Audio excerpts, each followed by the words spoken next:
मी मांजरम गावामधून आलो। माझं स्वतःचं ट्रॅक्टर आहे।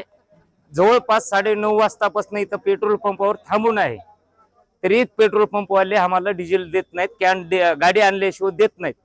जर असंच आमच्यावर अन्याय होत असेल शेतकऱ्यावर किंवा आमच्या गाडी चालकावर, तर आम्हाला सहन होत नाही साहेब। काय असेल ते तुम्ही करा योग्य निर्णय।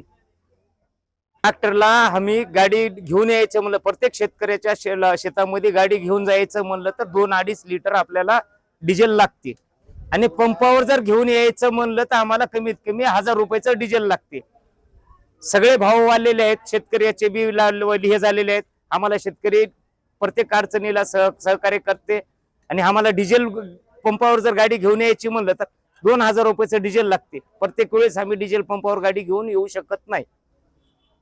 नवनवीन घडामोडी पाहण्यासाठी स्टार महाराष्ट्र न्यूजला सबस्क्राइब करा आणि ताज्या बातम्यांचे अपडेट मिळवण्यासाठी बेल आयकॉनला प्रेस करा आणि परिपूर्ण बातमी बरोबर रहा, इतरांपेक्षा एक पाऊल पुढे।